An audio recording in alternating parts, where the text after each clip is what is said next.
Assalamualaikum warahmatullahi wabarakatuh. Selamat pagi. Kami dari kelompok 4 dan kelompok 5, kelas 19 3B07, ingin memberikan pembahasan secara garis besar tentang artikel yang telah kami buat dengan judul Penerapan Pendidikan Anti Korupsi atau PAK dalam Rencana Mencegah Perilaku Korupsi. Perkenalkan, nama saya Faris Syaredra dengan NIM 15230487. Nama saya Arnata Nur Rasid dengan NIM 15230651. Perkenalkan, nama saya Alwan Kafi Muntaha dengan NIM 15230743. Perkenalkan, nama saya Fajar Yoga Adiansyah dengan NIM 15230471.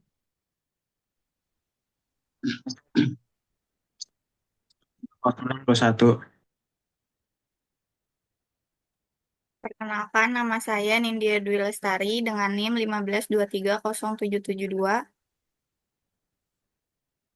Perkenalkan, nama saya Widya Fiona Septi Tanjung dengan NIM 15230806. Perkenalkan, saya Dinda Aprilia dengan NIM 15230777. Perkenalkan, nama saya Cahyani Aisyul Setiawati dengan NIM 15230810. Perkenalkan, nama saya Ginting Wibi Prasetyo dengan NIM 15230771. Korupsi. Korupsi merupakan sebuah masalah yang terjadi pada setiap negara, terutama di Indonesia. Berdasarkan hal tersebut, artikel ini membahas pentingnya pendidikan anti korupsi atau PAK sebagai sebuah gerakan budaya dalam menumbuhkan nilai anti korupsi sejak dini.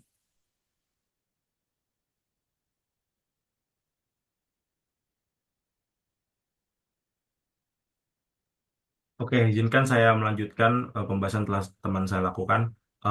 Saya akan menjelaskan tentang garis besar tentang korupsi. Korupsi adalah tindakan penyalahgunaan kekuasaan atau dana publik untuk keuntungan pribadi. Di Indonesia, korupsi telah menjadi masalah serius yang merusak struktur ekonomi dan sosial. Menurut Kamus Besar Bahasa Indonesia, korupsi melibatkan penyelewengan uang negara yang dapat melibatkan kebangkrutan negara, inflasi, dan hilangnya kepercayaan publik. Kesadaran masyarakat akan dampak negatif korupsi sangat penting untuk memberantas perilaku ini, sehingga pendidikan anti korupsi harus dimulai dari usia dini.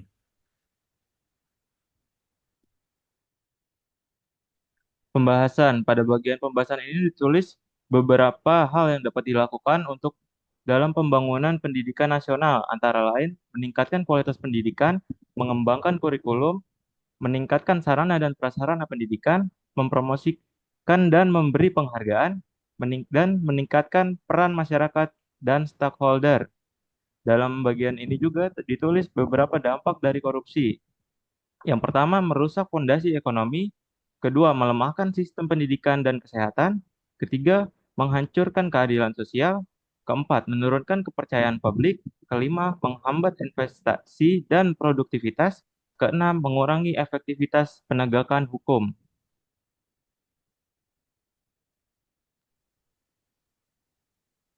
Selanjutnya, pendidikan anti korupsi atau PAK harus dimulai sejak dini, baik di tingkat dasar, menengah, maupun tinggi, dengan menjadikan sebuah gerakan budaya dalam menumbuhkan nilai anti korupsi sejak awal. Ada beberapa model untuk menanamkan nilai-nilai anti korupsi yang dapat dipilih.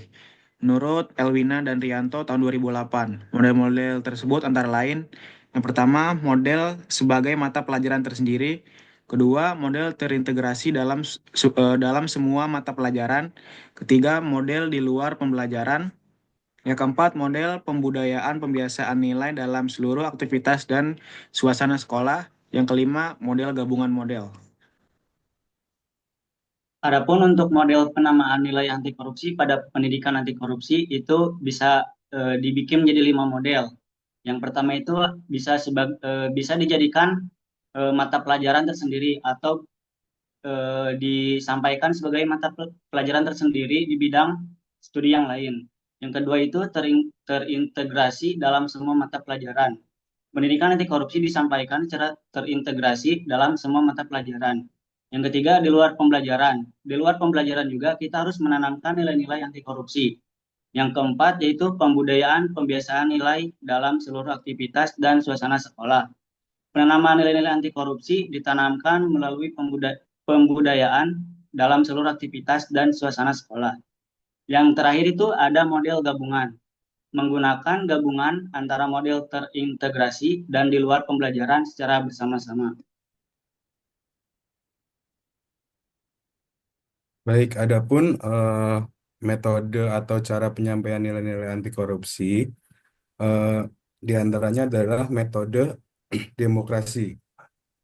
Metode demokrasi atau demokratis menekankan pada pencarian bebas dan penghayatan nilai hidup, langsung melibatkan anak dan dengan bimbingan guru untuk menanamkan nilai keterbukaan, kejujuran, penghargaan, sportivitas, dan kerendahan hati dan toleransi. Selanjutnya adalah metode pencarian bersama. Metode pencarian bersama melibatkan siswa dan guru secara aktif mencari dan menemukan tema, mengkritisi, dan mengolahnya.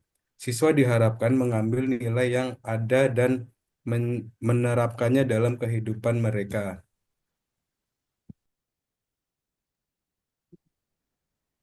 Nilai-nilai anti korupsi juga dapat ditanamkan melalui metode siswa aktif yang mendorong kreativitas, ketelitian, kecintaan pada ilmu, kerjasama, kejujuran, dan daya juang. Selain itu, metode keteladanan yang memungkinkan guru membimbing siswa dalam membentuk sikap kokoh dengan ketulusan, keteguhan, dan konsistenan hidup. Guru perlu menjelaskan bahaya sehingga nilai-nilai ini menjadi bagian dari keyakinan siswa.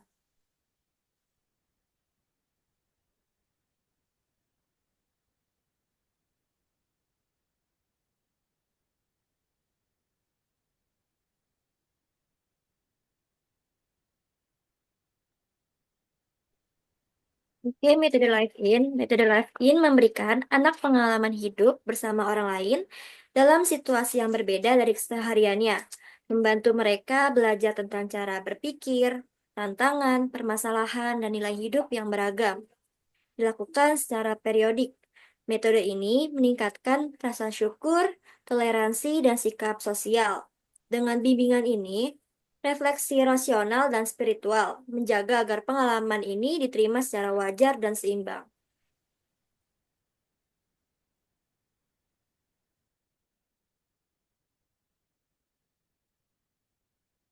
Selanjutnya ada metode penerapan nilai. Setiap individu dipengaruhi oleh latar belakang sosial, pendidikan, dan pengalaman mereka. Perbedaan pandangan hidup bisa membuat anak bingung, terutama tanpa bimbingan yang tepat. Tanpa pendampingan, kebingungan ini bisa mengarah pada pembelokan nilai hidup. Dialog dan diskusi yang mendalam sangat penting untuk membantu anak memahami nilai yang baik. Proses klarifikasi nilai membantu anak menyelaraskan nilai lama dan baru untuk pilihan yang lebih bijak.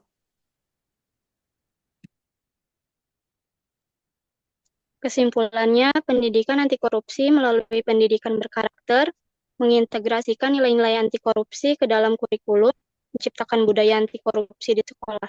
Dengan pendekatan demokratis dan interaktif, metode ini membantu siswa menginternalisasi nilai kejujuran, integritas, dan tanggung jawab. Model ini melibatkan metode seperti pencarian bersama, aktivitas siswa, keteladanan, pengalaman hidup bersama atau live in, dan klarifikasi faktor dan anti. Mungkin sekian pembahasan secara garis besar dari artikel yang telah kami buat. Maaf jika ada kesalahan pada saat memberikan pembahasan. Wassalamualaikum warahmatullahi wabarakatuh.